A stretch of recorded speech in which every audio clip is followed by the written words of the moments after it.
Selamat pagi, salam buat kita sekalian, anak-anak ibu di dalam pelajaran pendidikan agama Kristen yang kelas 9. Kita akan belajar hari ini tentang 3 tugas gereja. Sebelumnya kita berdoa dulu. Terima kasih Tuhan Yesus, pada pagi hari ini kami mau belajar tentang kebenaran firman Tuhan, khususnya untuk anak-anak SMP kelas 9. Berikan hikmat-Mu, kuasa-Mu, pengertian-Mu kepada setiap anak-anak didik hamba-Mu. Berikan pengetahuan supaya mereka boleh memahami dan mengenal Tuhan lewat pembelajaran hari ini. Terima kasih Tuhan Yesus, kami akan memulainya hanya di dalam nama Tuhan Yesus Kristus. Haleluya. Amin. Anak-anak ibu yang ibu sayangi, sekalipun kita bertatap muka lewat video ini, tapi saya percaya tidak mengurangi kuasa Tuhan untuk bekerja bagimu, sehingga engkau mendapatkan sesuatu yang baru dan boleh diterapkan, dipraktekkan, dan dipahami, dikerjakan di dalam kehidupanmu masing-masing. Kita akan belajar hari ini tentang 3 tugas dari gereja. Yang pertama adalah koinonia. Apa itu koinonia? Koinonia itu artinya bersekutu. Bersekutu ini ada beberapa hal yang akan saya sampaikan. Saya mau sampaikan kepada kita menjadi satu aturan main di dalam kehidupan kita sebagai gereja. Gereja yang benar di mata Tuhan, gereja yang kudus, yaitu adalah bersekutu dengan Tuhan yang pertama. Kalau kita bersekutu dengan Tuhan, ada ikatan, bisa dikatakan ikatan batin dengan Tuhan, ikatan secara intim dengan Tuhan, hubungan yang baik dengan Tuhan, hubungan yang kita boleh katakan bahwa hubungan yang sangat-sangat kita rindukan di setiap waktu. Kalau kita memiliki persekutuan atau bersekutu dengan Tuhan secara baik, maka persekutuan kita sebagai gereja, kita akan bertumbuh, berakar, bahkan berbuah. Ini yang harus anak-anak ibu perhatikan. Ya nak ya. Nah, kalau kita sudah bersekutu dengan Tuhan, maka akan terjadi tadi pertumbuhan. Pertumbuhan di dalam Tuhan. Pertumbuhan yang sangat mengasihi Tuhan. Pertumbuhan yang menghargai Tuhan. Pertumbuhan yang benar-benar menjadi berkat. Kalau kita bersekutu dengan Tuhan secara baik. Ini yang harus kita tahu dan kita betul-betul terapkan dalam kehidupan kita. Kita nggak usah dulu jalin ke orang lain. Kita harus yang pertama dengan Tuhan. Kalau kita dengan Tuhan sudah lakukan, maka dengan yang lain pasti nanti akan terjalin dengan baik. Sekali lagi saya mau sampaikan, bersekutu dengan Tuhan. Kita boleh rasakan Tuhan, kita boleh melihat karya-karya Tuhan dalam hidup kita, sehingga kita boleh nantinya mempraktekkannya dalam kehidupan kita. Tak perlu kita cerita nantinya kita adalah anak Tuhan, kita adalah orang-orang yang mengasihi Tuhan. Orang akan bisa melihat dari karakter kita, dari cara pola hidup kita. Mereka akan lihat, wow, dia benar-benar anak Tuhan. Itu yang paling utama yang harus kita jalin. Sehingga kita bisa bertumbuh di dalam Tuhan. Dan kita boleh benar-benar merasakan pertumbuhan itu. Kalau anak-anak dia kecil terus kan gak lucu. Dia harus mengalami proses pertumbuhan. Yaitu pertumbuhan dari mulai kecil sampai badannya besar. Kalau dia kecil-kecil terus, itu udah susah, itu udah ada kelainan. Nah ini dia, orang Kristen kalau kerdil terus, itu nggak tahu orang Kristen apa namanya. Kristen-kristenan kali ya. Nah, jadi pertumbuhan itu perlu. Jadi supaya anak-anak ibu memperhatikan pertumbuhanmu di dalam Tuhan. Pertumbuhan bersekutu dengan sudah berdoa, sudah baca firman, sudah suka muji Tuhan, sudah beribadah. Yuk, itu pertumbuhan. Jadi lewat dari bersekutu dengan Tuhan, kita bisa melihat sejauh mana pertumbuhan kita. Kalau kita bersekutu baik dengan Tuhan, pertumbuhan kita pun akan normal dan akan bagus, baik. Yang kedua adalah berakar. Kalau kita bersekutu dengan Tuhan, kita berakar di dalam yang memberi kehidupan kepada kita. Berakar kita. Nah, kalau misalnya kita lihat tumbuh-tumbuhan tidak berakar, bagaimana nak? Ya sebentar aja mati. Kita lihat pohonnya daunnya layu. Udah akhirnya busuk deh, mati. Jadi perlu berakar. Akarnya kepada siapa? Kepada yang mempunya hidup, yaitu Kristus Yesus. Kita berakar di situ. Ya anak-anak ibu ya, kita berakar di situ sehingga kita bisa hidup. Kita bisa dapat asupan air, gizi ya dari tanah itu. Dari mana kita akan mendapatkan sumber hidup. Kita akan dapatkan nutrisi-nutrisi ya. Jadi ini dia, sekalipun misalnya seperti tumbuhan tadi saya kasih contoh, kalau dia nggak dikasih pupuk, nggak disiram, nggak dirawat, kira-kira gimana? Nggak bisa dia, walaupun akarnya ada di situ, nggak bisa. Nah, jadi memang harus dirawat. Akar itu harus memang dia bisa mencari dan dia bisa kuat di bawah itu untuk mendapatkan asupan-asupan makanan untuk tubuhnya, untuk pohonnya, untuk daunnya, bahkan nanti buahnya. Nah, jadi anak-anak ibu sudah tahu ya, kalau kamu hanya hidup begitu saja, tidak bersekutu dengan Tuhan, kamu orang-orangan. Lihat ya, seperti orang waktu mau panen misalnya menanam padi, ya anak-anak ibu sayangnya, menanam padi. Nah, kalau dia mau panen, dia buat situ orang-orangan di sawah itu ya, bentuk pakai baju-baju kayu-kayu. Terus ada nanti kalau kita tarik nanti kita buat kaleng-kaleng bunyi, bagaimana bunyinya ya, untuk mengusir burung. Seperti itu. Nah, kalau kamu tidak berakar di dalam kehidupan yang benar, kamu akan seperti orang-orang Kristen-Kristenan, seperti orang-orangan tadi itu yang musir-musir burung itu. Gak bermanfaat, cuma sesaat saja. Nah, yang artinya saya mau sampaikan adalah bahwa kita mau jadi orang Kristen yang beneran, bukan Kristen-Kristenan. Berakarlah di dalam Kristus.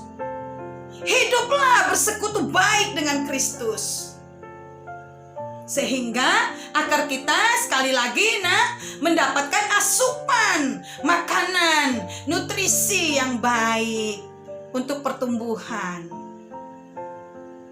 Ya, itu yang mau saya sampaikan. Kemudian tadi berbuah. Nah, kalau sudah pertumbuhannya normal, akarnya pun bisa jago, hebat, luar biasa mendapatkan makanan, nutrisi dari dalam tanah, ya. Dia kokoh di dalam. Nah, coba perhatikan. Pasti pohonnya akan menghasilkan buah yang lebat dan manis. Jadi yang pertama adalah kita harus bersekutu dengan Tuhan. Jangan lari kemana-mana. Gak ada istilah yang lain selain kepada Tuhan, ya. Kepada Tuhan kita harus bersekutu, itu yang pertama. Yang kedua yang saya mau sampaikan adalah bersekutu dengan sesama kita, yang disebut orang-orang sebagai gereja. Orang-orang yang sudah percaya, orang-orang yang sudah hidup di dalam kebenaran, yang orang-orang yang sudah meninggalkan hidup dari kegelapan, orang-orang yang sudah percaya kepada Kristus dan menuju kepada terang Allah yang ajaib. Kita berkumpul, bersekutu di situ. Kalau sudah seperti yang pertama tadi saya sampaikan, orang-orang Kristen begitu cara hidupnya, bersekutu dengan Tuhan, udah deh, udah enak banget. Nggak ada lagi yang sulit di situ, nggak ada lagi iri di situ, nggak ada lagi di situ amarah. Karena apa? Yang pertama, kita sudah bersekutu dengan baik kepada Sang Halik, yaitu Tuhan Yesus. Jadi bersekutu dengan orang lain pun sudah damai. Nah, apa yang menjadi buah kita, talenta kita, kita bisa salurkan di situ. Bersekutu bersama-sama. Anak-anak ibu yang bisa main tamborin, bisa main tamborin, ya. Main tamborinnya nggak cemberut lagi, ya kan? Nggak dibawa lagi marah dari rumah atau lain sebagainya. Karena sudah bersekutu dengan Tuhan. Jadi ketika bersekutu dengan sesama, itu sangat berdampak sekali. Persekutuan dari Tuhan itu berdampak ketika kita bersama dengan sesama kita bersekutu. Akan kelihatan. Nah, ketika anak-anak ibu tadi ibu bilang main tamborin misalnya, ya, senyum di situ, dinikmati pujian itu. Orang melihat engkau menari tamborin di situ, orang akan, wow, enak sekali melihat anak itu. Bukan karena cantik begitu ya. Cantik pun kalau cemberut tak enak dilihat. Ya anak-anak ibu ya. Tapi kalau kita memang bersekutu sungguh-sungguh kepada Tuhan, ketika kita melakukan pekerjaan Tuhan, sekalipun itu seperti pemain tamborin, itu sangat menarik sekali. Dan orang akan simpatik melihat dirimu, tertarik kepada dirimu, terpesona kepadamu. Itu anak siapa ya? Gitu. Nah, pemain musik juga begitu. Mungkin anak-anak ibu dikasih Tuhan talenta, main keyboard, main drum, ya. Mungkin juga main bass, apa saja musik yang bisa. Atau mungkin sebagai song leader, sebagai singer. Tuhan akan melihat itu dan menyatakan dirinya bagimu karena kita sudah memiliki persekutuan dengan Tuhan lebih dulu. Jadi ketika kita bersekutu dengan sesama kita, mungkin di gereja, ya, atau di rumah-rumah pun, ada sesuatu khas yang dari Tuhan, wibawa Tuhan, karisma Tuhan yang kita pertontonkan kepada orang. Orang akan melihat dirimu dikasihi Tuhan. Ya anak ibu ya. Jadi itu dia. Jadi jangan main-main. Sekali lagi jangan main-main sayang. Kalau mau jadi berkat, harus memiliki persekutuan dulu dengan Tuhan. Baru dengan orang lain. Sehingga orang bisa melihat kita berdampak. Kalau kita gereja yang bersekutu, kita harus berdampak. Gak hanya asal tampil main tamborin, gak hanya asal tampil untuk main musik, gak hanya tampil jadi aser, gak hanya tampil jadi song leader atau pengambil kantong persembahan. Gak enak muka kita dilihat. Tapi memang benar-benar yang ibu harapkan kepadamu sayang, anak-anak ibu kelas 9, kita betul-betul berdampak. Ada kasih Tuhan lewat senyuman kita, lewat tatapan kita, lewat gerak-gerik tubuh penari tamborin, lewat jemari dari pemain musik, lewat pujian yang dibawakan oleh anak-anak ibu remaja yang kelas 9. Jadi supaya paham bahwa tugas gereja itu bukan asal-asalan. Ibu berharap mulai dini kamu belajar sehingga nanti kita bisa melakukannya sungguh-sungguh, dan semakin besar kamu semakin lebih sungguh lagi, semakin besar semakin lebih sungguh lagi untuk menyatakan Tuhan dimanapun kamu berada, khususnya dalam bersekutu dengan sesama kita. Hal yang kedua yang saya mau sampaikan adalah marturia, bersaksi. kita ngomong bersaksi ini, ya kalau dalam ibadah, gereja, ibadah, homesel, ya, ini jarang orang mau bersaksi, ya kan? Bersaksi itu menceritakan pertolongan Tuhan, menceritakan perbuatan Tuhan yang ajaib di dalam kehidupan kita, bukan kebohongan, tapi menceritakan tentang anugerah Tuhan yang Tuhan berikan bagi kita. Jadi disebut di sini tugas gereja itu bersaksi. Ketika kita sudah bersekutu tadi benar, dan kita menjadi saksi. Supaya apa? Lewat kesaksian kita orang bisa dibangunkan. Orang bisa percaya kepada Yesus. Orang bisa melihat Yesus dari dalam diri kita. Baik lewat perkataan kita, lewat tatapan kita, lewat kehidupan kita. Ya, jadi nggak berbeda. Perbuatan dengan perkataan itu tidak berbeda. Harus sejajar, harus sama. Jangan sekarang O, besok jadi Q. Nggak bisa. Kalau O, ya O. Seperti itu. Jadi kita harus bersaksi bagaimana kita menceritakan tentang Tuhan dalam kehidupan kita.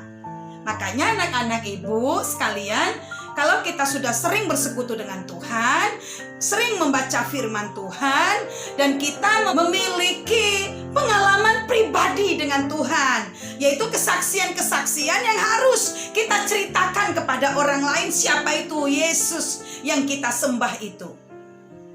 Dan banyak orang diberkati. Sekali lagi, anak-anak Tuhan, anak-anak ibu di sini harus berdampak jadi berkat. Itu tugas gereja. Jadi berkat, ya. Tidak hanya melaksanakan saja, tapi jadi berkat. Bisa nggak jadi berkat? Jadi saksi. Jadi orang akan mengagumi Tuhan lewat dari kehidupanmu. Orang akan mengenal Tuhan lewat dari karaktermu, hidupmu. Orang akan membicarakan tentang Tuhan. Karena apa? Mereka merasakan Tuhan dari kepribadian kita. Sekali lagi, anak-anak Tuhan, anak-anak ibu yang ibu kasihi, kita harus berdampak positif untuk kemuliaan bagi nama Tuhan. Jadi bersaksi apa saja yang harus disaksikan? Banyak hal kan? Usiamu berapa sekarang? Nah, ada yang 16 ya, ada yang 15, ada yang 14, ada yang 13, ada yang 12, bahkan 11 tahun yang kelas 7 ya. Nah, itu termasuk remaja maksud saya. Nah, yang kelas 9 ada yang 14, 15, 16 usianya. Nah, kamu sudah masuk kepada jenjang yang bisa memahami lebih lagi tentang arti bersaksi.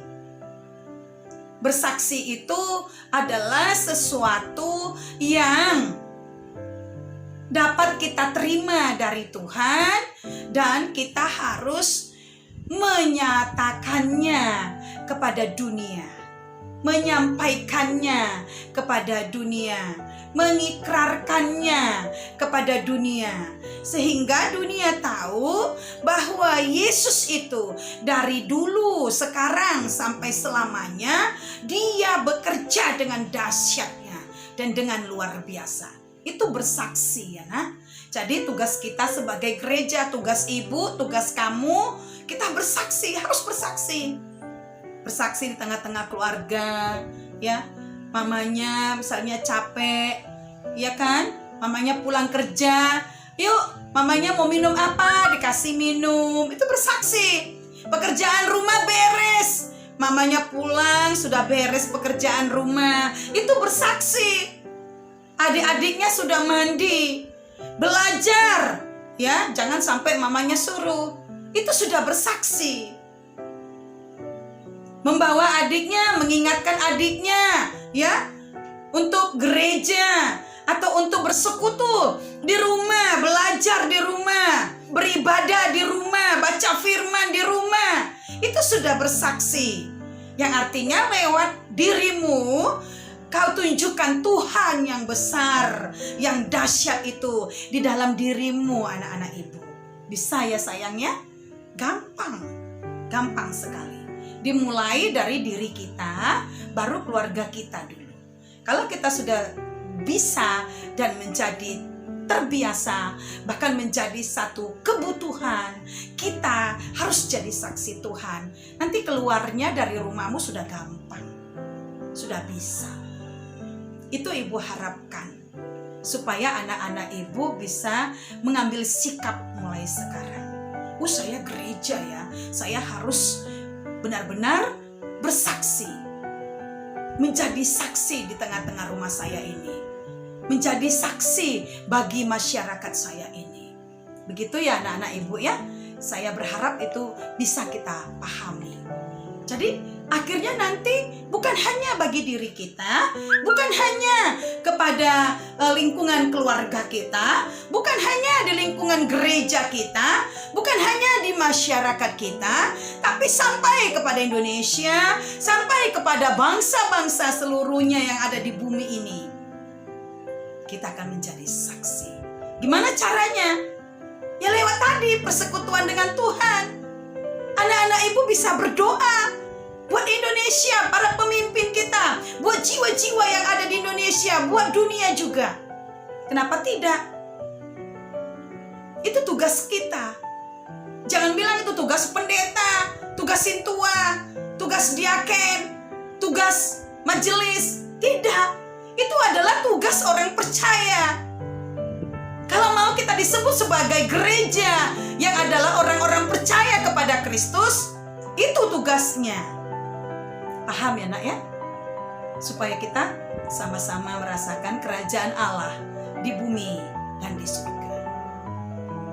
Ini yang ibu mau. Jadi menjadi saksi.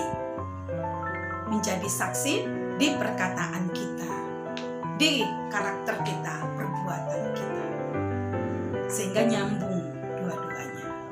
Jangan diikutin orang lain. Banyak nak, banyak banget ya. Banyak sekali orang-orang yang bersaksi, yang menyatakan, saya cinta Yesus, saya sayang Yesus, saya pemain musik, saya pemain tamborin. Ternyata nggak jadi saksi, ya, hanya tampil doang, hanya tampil aja. Itu bukan jadi saksi.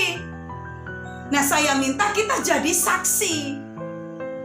Benar-benar orang merasakan dampak dari kuasa Tuhan yang ada dalam diri kita.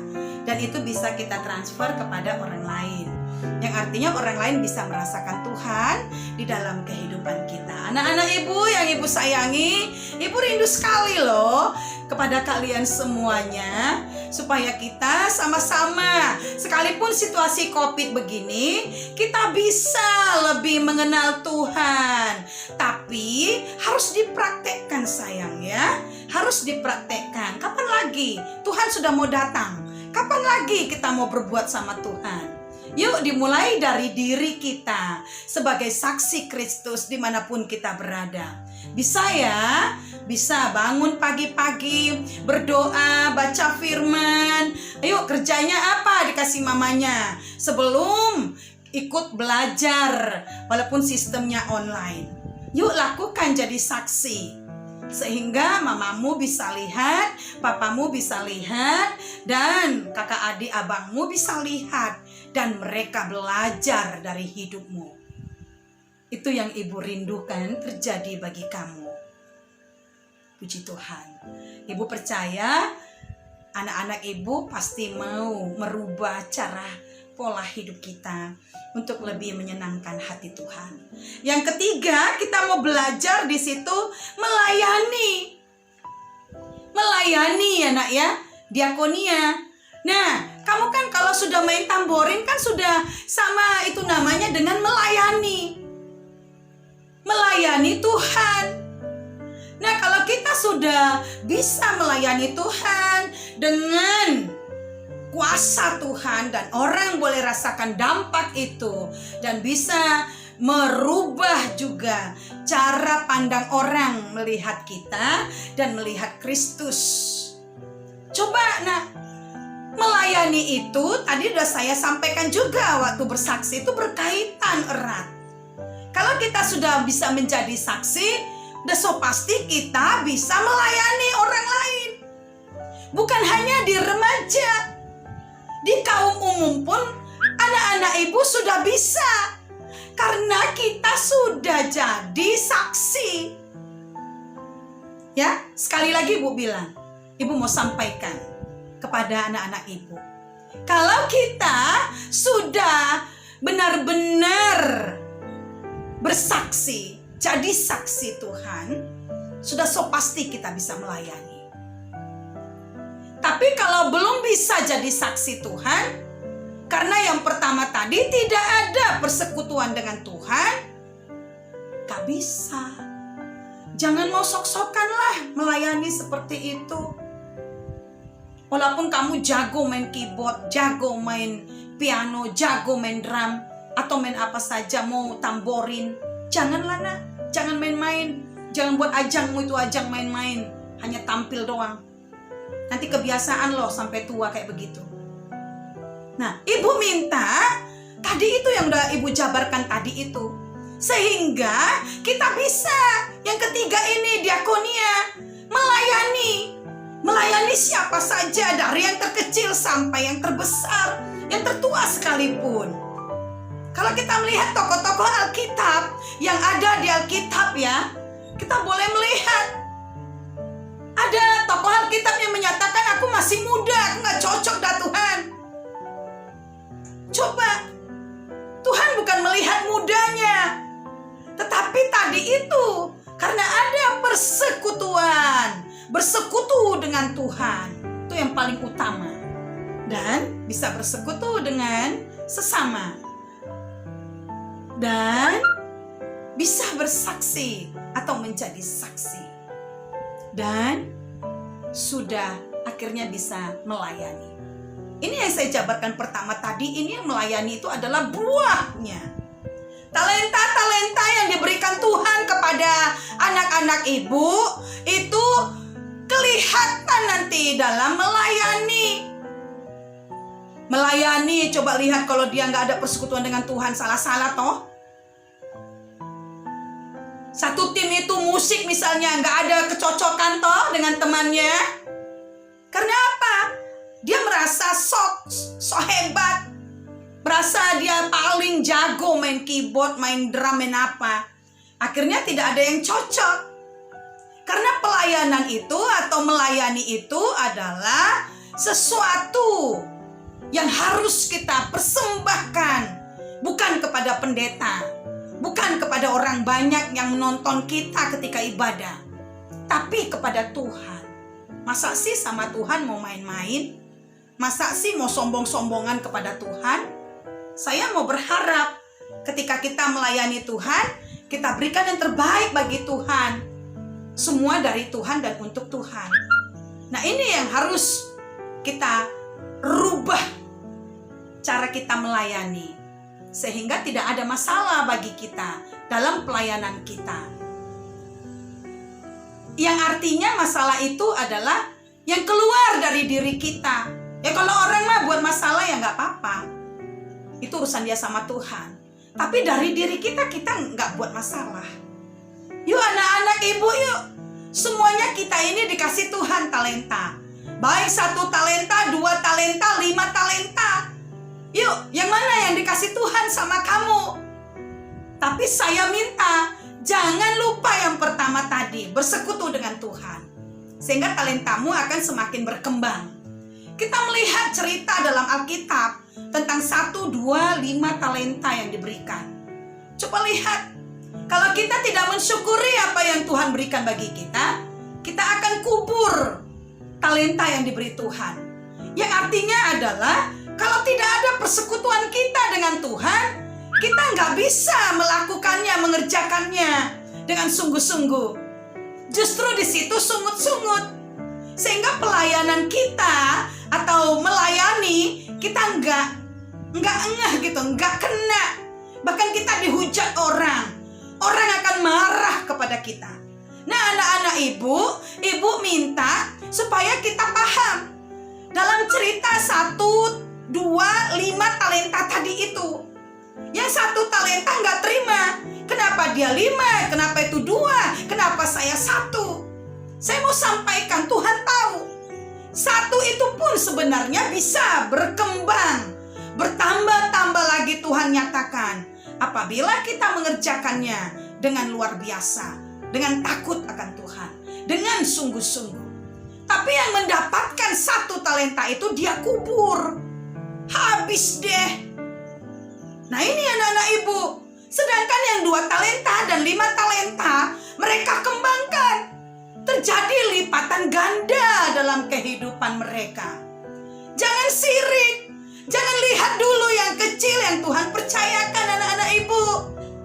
Tapi lihat, wah, kecil ini pun aku akan tunjukkan kepada Tuhan. Lewat pertolongan Tuhan, aku akan hargai kepercayaan Tuhan. Amin, anak-anak ibu. Yuk kita mulai bangkit yuk.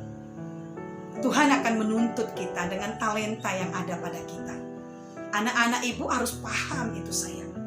Melayani itu sekali lagi jangan serampangan. Jangan suka-sukamu. Jangan maumu saja. Tapi melayani itu harus dari hati. Dan semuanya bagi hormat kemuliaan nama Tuhan. Seberapapun talenta yang dikasih Tuhan kepadamu, yuk ucapin syukur sama Tuhan. Ucapin syukur, kerjakan saja. Kerjakan saja. Seperti apa yang dipercayakan Tuhan bagimu. Kalau misalnya kamu dikasih Tuhan, ini contoh ya sayang ya, ibu kasih ya, hanya bisa main bass. Nah, kalau kamu mahir di situ, kenapa tidak?